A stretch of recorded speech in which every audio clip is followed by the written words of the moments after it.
Menteri selepas Menteri Mahkota, Menteri Golong. Pergi jawab. Terima kasih Datuk Tan Sri. Ya betul. Saya tengok yang belakang sekali ni ada kata undang-undang ini akan melibatkan kerajaan dalam perbelanjaan wang tambahan. Maknanya ada belanja tambah lah. Saya kalau boleh nak tahu berapa agak tambah tu. Sebab kalau nak kata atas title juru analisa makanan ni bunyi macam kecil aja jawatannya. Tapi kalau tengok dari segi implikasi dia, saya rasa besar. Pertama disebabkan oleh ada beberapa kelulusan undang-undang terdahulu yang juga menyentuh tentang berkenaan dengan kedudukan orang-orang persorangan ataupun syarikat ataupun agensi yang memain peranan serupa macam juru analisa makanan. Seperti kita telah meluluskan undang-undang yang berkaitan dengan fee. Yang kedua, kita telah meluluskan undang-undang yang berkait dengan fungsi sesuatu SPV ataupun Special Purpose Vehicle dengan izin yang ditubuhkan sebagai agensi yang dilantik oleh kerajaan ataupun kementerian untuk menguruskan sesuatu hal. Dalam kes ini juru analisa makanan ni sudah tentu dia menyentuh pada dua perkara, Tan Sri yang ada betul. Yang pertama iaitu tentang barang-barang makanan yang bersifat penelitian dalam bidang sama ada halal atau haramnya ataupun tidak halalnya. Yang kedua iaitu makanan yang bersifat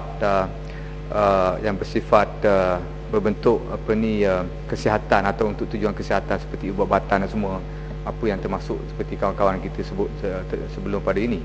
Dan berkenaan dengan makanan ini, saya rasa begitu besar dia punya ruang lingkup dia, daripada botol susu yang baru ni tercemar, yang ditarik, kerajaan perlukan 1 bulan untuk menarik balik produk botol susu yang dikatakan berasaskan bahan kimia yang boleh mendatangkan kecacatan kekal kepada bayi ataupun anak-anak kecil dalam negara kita, yang saya rasa sudah tentu ditarik balik pada waktu ini sebab 1 bulan kerajaan beri tempoh untuk menarik balik.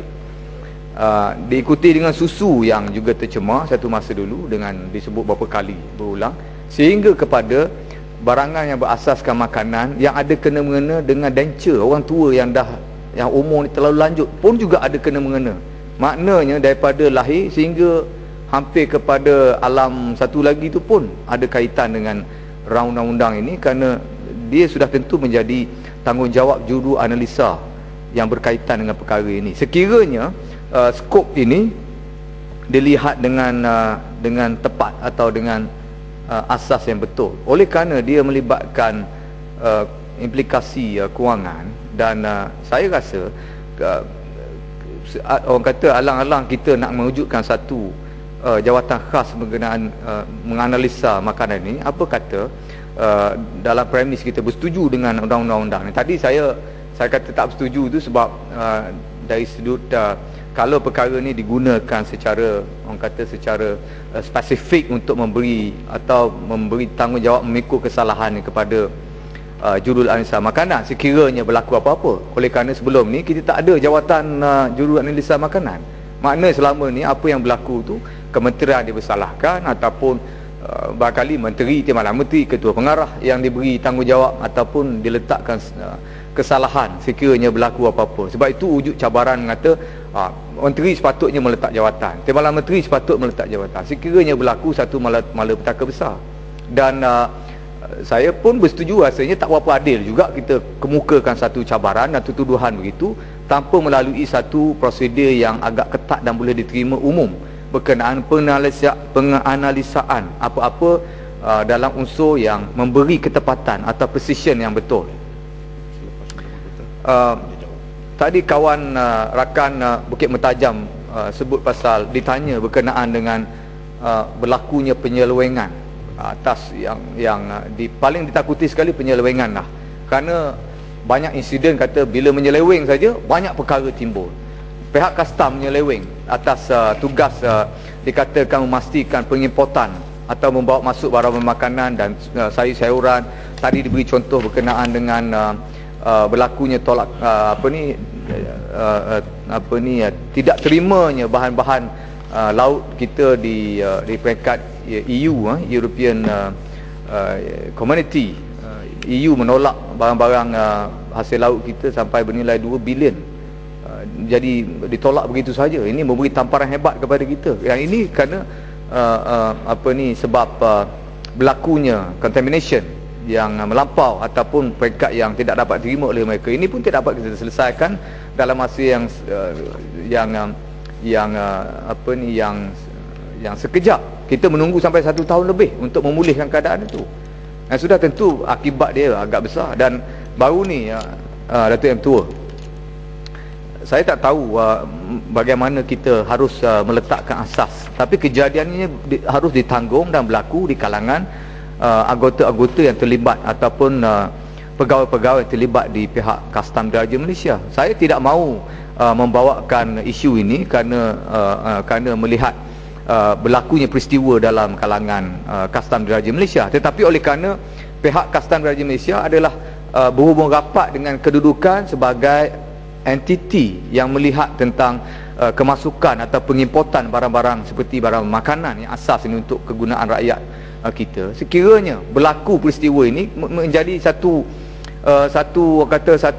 ketakutan pada kita. Baru ni menggemparkan satu negara, pihak Kastam Diraja Malaysia disebut sebagai telah disiasat atau dibongkar oleh Suruhanjaya Suruhanjaya Pencegahan Rasuah Malaysia yang melibatkan penemuan kes yang begitu besar dalam sejarah, saya boleh katakan sejarah Kastam itu sendiri, yang katakan bernilai lebih pada 60 bilion transaksi yang dikatakan termasuk dalam kaedah ini. Dan Datuk Mengerusi tentu tahu, orang dapat membaca seperti apa yang dilaporkan media dan juga televisyen, terjumpanya beberapa jokong emas di rumah salah seorang pengarah Kastam. Jokong emas yang sudah tentu tak logik langsung kalau tidak ada kena-mengena dengan elemen yang tidak sepatutnya. Dan kita bimbang kalau ini berlaku pada makanan ataupun prosedur mengimport makanan, menentukan makanan itu harus diterima atau tidak, maknanya kita memperjudikan kesihatan rakyat kita.